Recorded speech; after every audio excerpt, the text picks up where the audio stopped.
Bismillahirrahmanirrahim. Assalamu alaikum. Hürmetli televizyon görüşler. İstiklal günlük haberlerimizi görüşünlerini kızgın karşıladığımız. Ben Abdullah Yılgun. Programımızda vatanımız Şarkı Türkistan ve dünyada bulup atkan gün tertipteki haberlerini huzuruna sunuşup duruşumuz. Qanamsız diqqatinglar ekranımız olsun.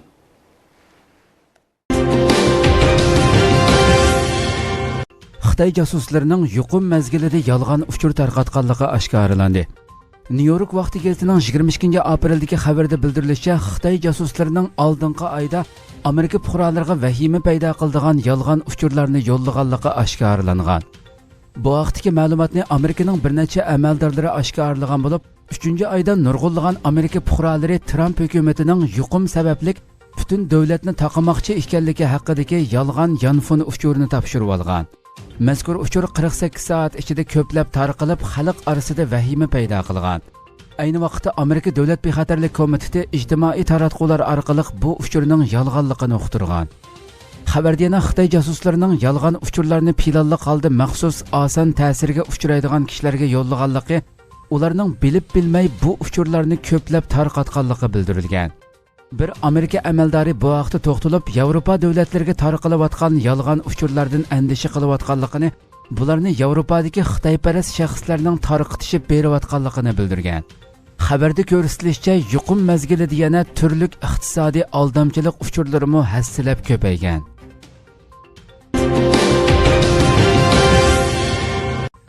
Amerika Avam palatasiga Xitoy ustidan arz qilish haqida qonun loyihasi sunildi. Shimoliy Koreya kundalik gazetining 22 aprildagi xabarda bildirilishicha, Amerika Avam palatasiga Amerika hukumatining virus masalasida Xitoyni javobgarlikka tortish haqida qonun loyihasi sunilgan. Amerika Cumhuriyetçiler Partiyasining parlament a'zosi Simis Avam palatasining 6524-nomerli qarorini o'ttirg'a qo'ygan bo'lib, qarorning mazmuni Xitoy qatorliq davlatlarni Xitoy virusi masalasida Dunyo sahiyat tashkilotini qasddan ozdirishga chetishliq deb bildirgan. Loyihada yana Xitoy Kommunist partiyasining virusning yuqumliq mohiyatini to'liq biladiganligi, ammo 1-oyning o'ttirlarigacha qasddan yoshirib, Dunyo sahiyat tashkilotiga hamma ishning kontrol qilinganligini aytganligi bildirilgan. Hong Kong Janubiy Xitoy atiganlik pochtasi xabarda bildirilishicha, Avam palatasiga sunilgan qonun loyihasi terrorlikqa mablag' solg'uvchilarga qaratilgan jazo qonuniga o'xshaydi ekan. Mazkur qonunga asosan 11-sentabr terrorlik hujumida ziyonkashlikka uchragan 2300 kishi Saudiya Arabiston hukumati ustidan arz sungan. Mazkur taklif Xitoyni virus keltirib chiqargan ofatga mas'ul bo'lishga qistashdagi simvol xarakterlik harakat ekan. Uning ustiga bu taklif loyihasi Trump hukumati o'ttirg'a qo'ygan Xitoy mas'uliyat nazariyasiga to'g'ri kelgan. 20 aprel Amerika Cumhuriyetçiler Partiyasidan bo'lgan Kengash palata a'zosi Marta Blackburn Amerikaliklarning virus yuqumi sababidan kelib chiqqan ziyni uchun Xitoy Kommunist partiyasini javobgarlikka tortish kerak degan edi. Dunyo miqyosida 10 000 kishi Xitoy ustidan arz sundi. Angliya kundalik pochta gazetining 19 aprildagi xabariga asoslanganda, dunyo miqyosida 10 000 kishi Xitoy virusi keltirib chiqargan iqtisodiy ziyonni to'latish uchun Xitoy ustidan arz qilgan. Xabarda Amerika Berman qonun guruhi Xitoy virusi bilan yuqumlangan 40 davlatdagi 10 000 fuqaroga vakillik qilib, Florida sud mahkamasiga arz sunganligi, Xitoyning dastlabki bosqichda virusni xalqarodan yoshirib, zo'r ziyon keltirib chiqarganligi uchun $6 trillion to'lam talab qilganligi bildirilgan. Angliya tashqi ishlar tadqiqot o'rni mushu oyning 5-ida e'lon qilgan dokumentida Xitoy virusining hozirga qadar faqat 7 g'arb davlatiga elib kelgan ziynilar 3 trillion 200 milliard funt sterlinga yetdi degan. Ma'lum bo'lishicha, mazkur davlatlar bu yil martgacha Xitoy virusiga taqobil turishga ishlatgan chiqimni hisoblab chiqqan bo'lib, Amerikaning 933 milliard 300 million funt sterling, Angliyaning 351 milliard funt sterling, Kanadaning 47 milliard 900 million funt sterlinga yetgan. Hindiston advokatlar jamiyati 3-slab Birlashgan Millatlar Tashkiloti kishilik huquq kengashiga arz sunib, virusning tarqalishiga Xitoyning mas'ul bo'lishi kerakligini o'tirg'a qo'ygan. Xitoy Tashqi ishlar ministrligining bayonotchisi Geng Shuang 20 aprel o'tkazilgan muxbirlarni kutib olish yig'inida norozilik bildirib, 2008-yili Amerikada boshlangan yer shari xarakterlik iqtisodiy krizisiga Amerikaning mas'ul bo'lishini talab qildingizmi deganlarni bildirgan. Sharq Turkiston tashkilotlar birligi raisi xalqimizning Ramazon oyini tabrikladi. Turkiyada faoliyat olib berayotgan Xalqaro Sharq Turkiston tashkilotlar birligi raisi Hidoyatullo O'g'izxon apandim Ramazon oyi yetib kelishi munosabati bilan dunyoning har qaysi joylaridagi xalqimizning Ramazon oyini tabrikladi. U e'lon qilgan bayonotda monolar bildirildi. Muqaddas Qur'oni Karim nozil bo'lgan, fazilatda 1000 oydan ortiq bo'lgan qadr kechisini o'z ichiga olgan, musulmonlarni moddiy va ma'naviy jihatdan chiniqtirib, iymonini yengilashga va kuchlanishiga vasila bo'ladigan bu ulug' Ramazon oyi muborak bo'lsin. Xitoy virusidan tadbir elish sababidan uylarimizdan chiqolmayotgan bu kunlar balkim bizlar uchun bir fursat bo'lib, ro'za tutib ko'plab ibodat qilishga, iymonimizni va ruhiy ma'naviyatimizni yengilab, taqvodor bo'lishga, moddiy imkoni yor bergan qarindoshlarimizning xayri ihsonlarimiz bilan qiyin ahvolda qolgan muhojirlarga yordam berish orqali hassilab ajr elishiga, Allohning roziligiga erishishiga, duolarimizning qabul bo'lib, asoratdan qutulishimizga vasila bo'lg'usi. Allah Taala Qur'oni Karimda mundaq deydi: "Ey mu'minlar, gunohlardan saqlanishinglar uchun sizlardan ilgarikilarga ro'za farz qilingandek, sizlarga ham Ramazon ro'zasi farz qilindi. Sizlardan kimki Ramazon oyida hozir bo'lsa, Ramazon ro'zasini tutsin. Sizlarni hidoyat qilganligi uchun Allohni ulug'lashinglarni, uning ne'matlariga shukr qilishinglarni xohlaydi." Sura Baqara 183-oyatdan 185-oyatgacha. Abu Hurayra radhiyallohu anhudan rivoyat qilindiki, payg'ambar alayhissalom mundaq degan: "Kimki Ramazon oyining ro'zasini Allohning va'dasiga ishongan va savob umid qilgan holda tutsa, uning ilgari o'tkazgan gunohlari mag'firat qilindi. Kimki qadr kechisini Allohning va'dasiga ishongan va savob umid qilgan holda ibodat bilan o'tkazsa, uning ilgari o'tkazgan gunohlari mag'firat qilindi." Buxoriy 1401, Muslim 760-hadis.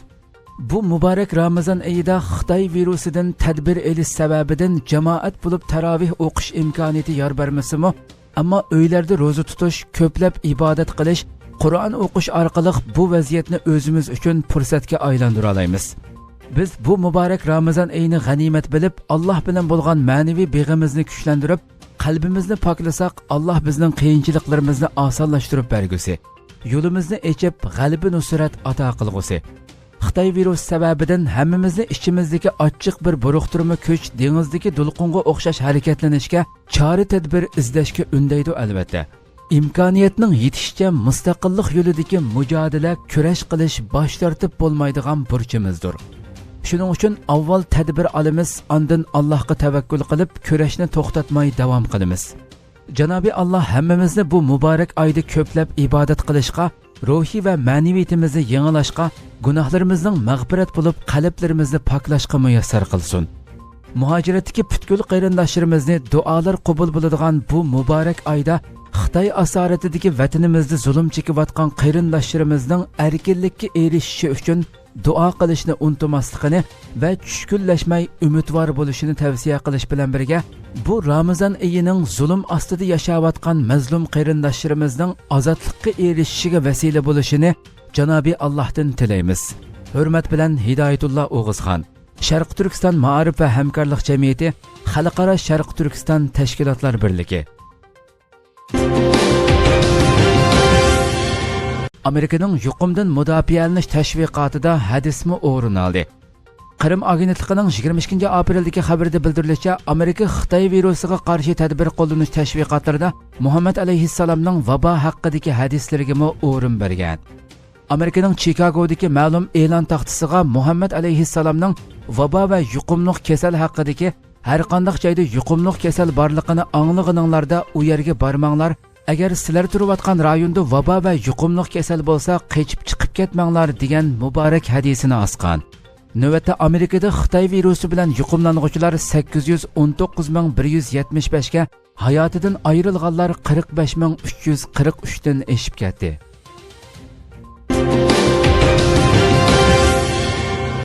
Shvetsiya Xitoy ta'sirini yo'qotish uchun cho'ng qadam tashladi. Fransiya Xalqaro radiosining xabarida bildirilishicha, Shvetsiya hukumati yaqinqi bir necha kun ichida barliq Kunzi institutlarini ta'qib etgan va maktablardagi Xitoy tili darslik programmasini amaldan qoldirgan. Xitoy doiralari qo'llab kelgan va Xitoyning ideologiya tarqitish quroli deb qaralib kelgan Kunzi institutlari yaqinqi bir necha yil ichida xalqaroda so'g'uq muomalaga uchrashga boshladi. Bundan burun Shvetsiyadagi ko'plagan Kunze institutlari taqalgan bo'lib, yaqinqi necha kun ichida qilib qolgan bir necha Kunze institutimi to'liq taqalgan. Buning bilan Shvetsiya Yevropadagi Kunze institutlarini taqagan, shundaqla Xitoy tili darslik programmasini to'liq amaldan qoldirgan tunji davlat bo'lib qoldi. Shvetsiya bilan Xitoyning munosabati yaqinqi 20 yil ichida izchil yaxshi bo'lib kelgan bo'lib, 2005-yili Yevropadagi tunji Kunze institutimi Shvetsiyada qurilgan. Ammo 2015-yildan tortib ikki davlat munosabati yomonlashishga boshlagan bo'lib, Xitoy virusi sababli Xitoyni ayiblash, qarshi chiqish pozitsiyasi texmi kuchaygan. Amerika-Xitoy munosabatining taltukis xarablashganligi ta'kidlanmoqda. Xitoydan tarqalgan Wuhan virusini cho'rdigan diplomatiya urushining navbatda Amerika-Xitoy o'rtasidagi munosabatni oxirgi hisobda xarob qilish darajasiga berib yetayotganligi ko'plab ma'lum bo'lmoqda. Davlat manfaati jurnalining 20-aprildagi sonida Amerikadagi eng zo'r aqllar markazining biri bo'lgan Meros fondining muavin raisi James Carafano imzosida e'lon qilingan bu vaqtdagi maqola bu ahvolni yana bir qatim ta'kidladi. Maqolada ko'rsatilishicha, Xitoy Kompartiyasining dunyoviy vaboga aylanib ketgan Wuhan virusiga javobgar bo'lishi hamda buningga tegishli jazo berilishi haqida turli cho'qonlar o'tirg'i chiqayotgan hozirgi paytda dunyoning kimga agishishi har qaysi davlatlar astoydillik bilan o'ylashib beqishga tegishli masalalarning biri bo'lib qolmoqda ekan. Chunki hozir dunyoning Xitoy bilan bo'lgan ko'rishi keyingi bosqichlarga qarab taraqqiy qilmoqda ekan. Navbatda Xitoyning dunyodagi obrazining o'rtaq nafrat obyektiga aylanib qolishi bilan dastlab bo'lib Amerikada Xitoy bilan bo'lgan savdo masalasi haqida Reuters o'ylashib ish ko'rish fikri ustunlikni egallamoqda. Yana kelib Xitoy bilan bo'lgan manfaat to'qinishi Shimoliy Koreya, Sharqi Janubiy Osiyo va boshqa joylardagi Xitoyning ittifoqdoshlarini Amerika tarafga yuzlantirsa, Xitoy tezli dunyoda yetim qoladi ekan. Uning Rossiya, Iran, Kuba qatorliq joylari bilan do'stligimi suv ustidagi ko'pikdakli bir ish bo'lib, ularning luqma talashishida salla chatoq chiqsa, bu do'stlik oxirlashadi ekan. Chunki bu strategik ittifoqdoshlik emas, aksiga manfaat qulayligini asos qilgan do'stlik bo'lg'achqa, uning oxirlashishimi birdamlikli ish ekan. Abdurning bayon qilishicha, navbatda dunyoning kelgusi vaziyati erkin dunyo, o'ttirdikilarning vaziyatni ko'zitishi va qarishlashuqchilarning siyosiy, iqtisod, bexatarlik va uchur sohasida elishishi degandek 3 xil doiraga bo'linadiganligidan bishorat bermoqda ekan. Amerika iqtisodiy erkinlik, kishilik huquq va egilik huquqining mustaqilligini tashabbus qilsa, Xitoy dal buning aksini qiladigan bo'lib, dunyo mushuninga asosan o'zining kim bilan bir safda turishini o'ng'ayli bekita oladi ekan. Bu nuqtadan olganda Xitoyning Latin Amerikasi, O'rta Sharq, Hind Tinch okean qatorliq rayonlardagi ta'siri hech qachon Amerikaning bu rayonlardagi ta'sirini besib tusha olgan emas. Abdur mushu ahvollarni umumlashtirib, avval virusning ishi bir yoqliq bo'lsin, biz shuningdan keyin xaritini qaytadan sezamiz deydi.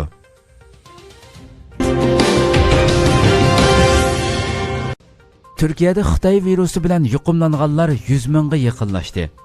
Türkiye Cumhuriyeti Səhiyyə Ministri Fahrettin Koca tünügün 22-aprel kechda muxbirlarga bayonot e'lon qilib, bir kun ichida Xitoy virusi bilan qazo qilganlarning 117 ga yetganligini e'lon qildi.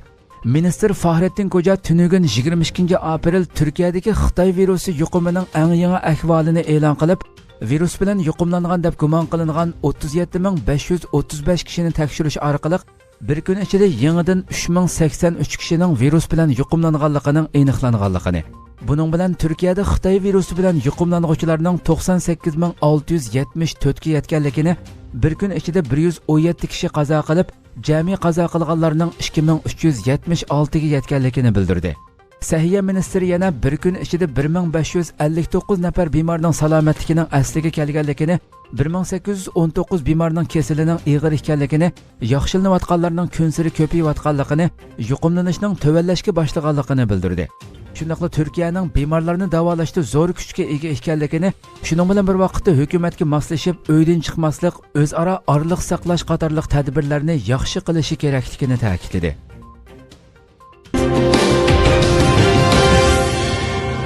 Xitoyning Uyg'ur DNA ambirini qurishi xalqaro uchun bir ogohlantirish signali. Yaqinda Londondagi Xitoy kollegiyasi nomli mustaqil ommaviy sud munbiri Birlashgan Millatlar Tashkiloti bosh kotibi Antonio Guterresga maktub yozib, Bir Xitoy diplomatining yaqinda Birlashgan Millatlar Tashkiloti Kishilik huquq kengashining maslahatchilar komitetiga tayinlanganligiga qarata tekshirish elib berishni talab qilgan. Mazkur kollegiya maktubida ta'kidlashicha, Birlashgan Millatlar Tashkilotining mazkur komitetiga bir Xitoy diplomatining tayinlanishi musulmonlarni bostirayotgan, ularning ichki a'zosini yig'ish bilan ayblanayotgan Xitoyning kishilik huquq dafsandichiligiga qarag'ularcha o'rtoqlashganlik ekan. Mazkur kollegiyaning maslahatchisi Angliyalik advokat Hamid Sabi 20 aprel Erkin Osiyo radiosining ziyoratini qabul qilib, o'zlarining Birlashgan Millatlar Tashkiloti bosh kotibiga bu maktubni yozishidagi sabablarini tushuntirdi. U so'zida albatta Xitoyning bundaq bir muhim o'ringa tayinlanishining qarshilikqa uchrashi turgan gap. Bu intayin jiddiy masala. Chunki u bu orqali qaysi voqeani tekshirishni, qandaq o'ringa qaysi tekshiruvchini qo'yishga aralashish fursatiga erishadi. Shu sababli Xitoyning kelgusi kishilik huquq faoliyatlarida muhim rol o'ynashiga bo'lmaydi. Undaq bo'lmasa, u kishilik huquq kengashining xizmatiga jiddiy qarshilik paydo qiladi. Shunga biz bu maktubni yozdik deganlarni bildirdi.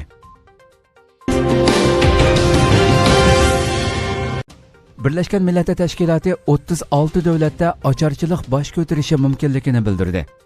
Birlashgan Millatlar Tashkiloti Dunyo ochliq plan mahkamasining mudiri David Beasley dunyoning navbatda faqat Xitoy virusi yuqumig'ila emas, ocharchilik yuqumig'imi duch kelayotganligi to'g'risida ogohlantirib, eng nachar ssenariyaga asoslanganda 36 davlatda ocharchilik yuz berish ehtimolining borligini aytdi.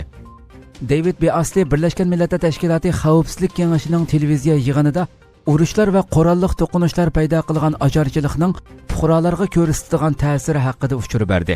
U Xitoy virusi boshlanishdan burun 2020-yilda 2-dunyo urushidan buyongi eng og'ir insoniy krizisning yuz beradiganligi to'g'risida ogohlantirganligini xotirlatib, navbatda faqat Xitoy virusi yuqumida emas, ocharchilik ofatiga duch kelyapmiz dedi.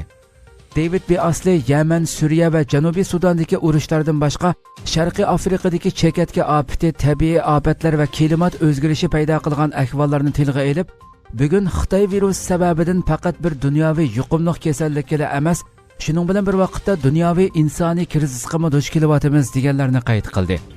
Urush rayonlaridagi millionlagan kishilarning kunsira ocharchilik girdobiga ittirilayotganligini ta'kidlagan Beasley, har kuni kechda 821 million odam och uxlab qolmoqda va osti xarakterlik ochlikning azobini chekmoqda dedi. Saudiya Arabiston ikki haramdagi tarovih namozlariga qatnasha oladiganlarning doirasini bekitdi. Dunyo miqyosida Xitoy virus sababidan qazo qilganlar soni 178.548 ga, yuqumlanuvchilar soni 2.572.603 ga yetdi. Salomatlikka asliga kelganlar soni 701.500 dan oshdi. Xitoy cho'nquruqligida qazo qilganlar soni Xitoy e'lon qilgan sonliq ma'lumotlarga ko'ra 4.632 ga, yuqumlanuvchilar soni 82.788 ga. Janubiy Koreyada qazo qilganlar soni 237 ga, yuqumlanuvchilar soni 10.694 ga.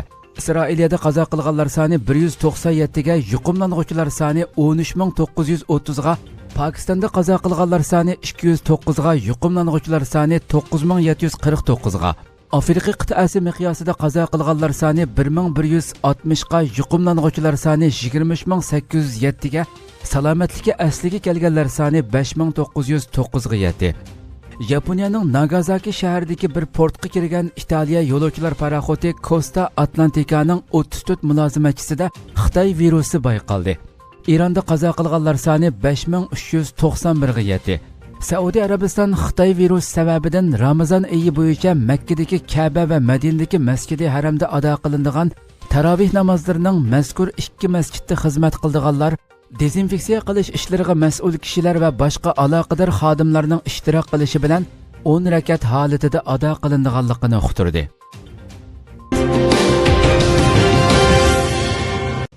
Nigeriya xalqi Xitoyning zavodlarini ko'ydirib tashladi.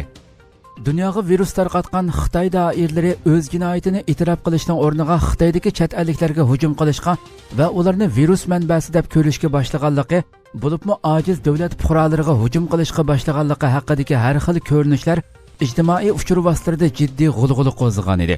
Shuning jumlasidan Xitoydagi afrikaliklarning jiddiy kamsitishga uchraganligi afrikaliklarning g'azabini keltirgan bo'lib, Tunigun Gviniya davlati barliq Xitoy fuqarolarini qo'lga olgan va Xitoydagi barliq Gviniya fuqarolari bexatar holda Gviniyaga qaytib kelmasa, barliq Xitoylarni chegaradan qo'g'lab chiqaradiganligini e'lon qilgan edi. Bugun Nigeriya xalqi Xitoyning irqiy kamsitishiga qarshi chiqib, Xitoyning Nigeriyadagi zavod do'konlarini ko'ydirib tashlaganligi haqidagi ko'rinishlar ijtimoiy uchur vositalarida tarqaldi. Xitoy virusining Xitoydan dunyoga tarqalishi buni ozdab Xitoylarning chet elliklarni kamsitishi va Xitoydagi qora tanliklarning xo'rlashga uchrashidan keyin Afrikadagi har qaysi davlatlardagi Xitoylar texmi ko'p hujumga uchramoqda. Hurmatli televizor ko'ruvchilar, shuna qilib bugungi xabarlarimiz mushada oxirlashdi. Inshaalloh atigi xabarimizni ko'rishgacha sizlarni Janobiy Alloh topshiramiz. Shuna qilib programma oxirida ekran orqasidagi barcha xizmatdoshlarimga ko'pdan ko'p rahmat aytaman. Assalomu alaykum va rahmatulloh.